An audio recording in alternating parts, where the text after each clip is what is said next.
వయసు రీత్యా అని మీతో చెప్పారా? ఏమని?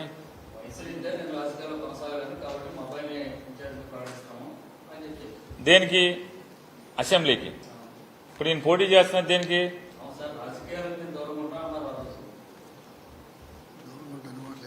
రాజకీయాలకు దూరంగా ఉంటాననేది మీరు ఊహించుకుంటే ఎవడేం చేయలేడు.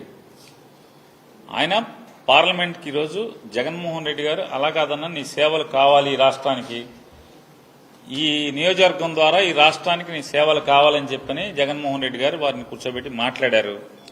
నీ అంత ఇమేజ్, ఇంత గొప్ప పేరు ప్రఖ్యాతులు ఉన్నటువంటి వ్యక్తి రాజకీయాల్లోకి రావటం వల్ల రాజకీయాల మీద పోను పోను మనుషులు విలువలు లేకుండా ప్రవర్తిస్తున్నటువంటి ప్రస్తుత పరిస్థితుల్లో కేవలం అధికారమే కాంక్షగా, పదవి మాత్రమే కాంక్షగా వాళ్ళ మనుషుల్ని అటుదూక చూసేటువంటి ఈ పరిస్థితుల్లో నీలాంటి నిబద్ధత ఉన్నటువంటి వ్యక్తి నాకు అవసరం అని చెప్పని జగన్మోహన్ రెడ్డి గారు కోరిన కోరిక మీదట సరే అయితే నేనే పార్లమెంట్కి వస్తానని చెప్పి ఆయన చెప్పిన విషయాన్ని మీకు తెలియజేస్తున్నాను.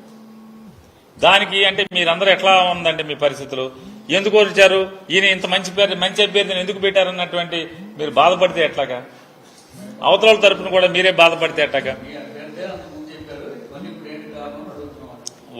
నేను చెప్పాను, వారి నోటితో వారు మాట్లాడతారు.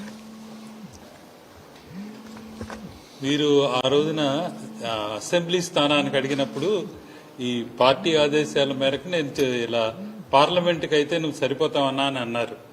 అందుకని అసెంబ్లీకి వదులుగాని పార్లమెంట్కి కంటెస్ట్ చేయమని సీఎం గారు చెప్పారు. దాని నుంచే కంటెస్ట్ చేస్తున్నాను.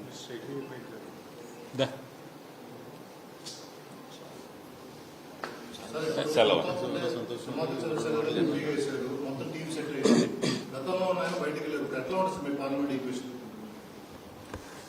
గతంలో ఆయన ఎవరు, ఎక్కడి నుంచి వచ్చాడు, ఇవన్నీ మేము పరిగణలో తీసుకోవాలా. జగన్మోహన్ రెడ్డి గారు పెట్టాడు, జగన్ గారు ఇమేజ్ మీదే గెలిచారు.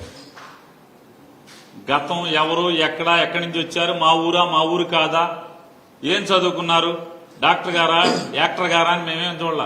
ఆ రోజు జగన్ గారు పంపించారు, జగన్ గారు బొమ్మ పెట్టాం, జగన్ గారు బొమ్మ పెట్టుకునే 7 ఎమ్మెల్యేలు పార్లమెంట్ సభ్యుడు గెలిచాం. కాబట్టి ఎవడ కర్మాడు అనుభవిస్తాడు. ఇవాళ ఒక మంచి డాక్టర్ని జగన్మోహన్ రెడ్డి గారు పెట్టారు, ఆ డాక్టర్ గారిని తీసుకుని జగన్ గారు బొమ్మ పెట్టుకుని 7 అసెంబ్లీ ఎమ్మెల్యేలు అట్లాగే పార్లమెంట్ సభ్యుడు గెలిచి మళ్లీ వస్తాం.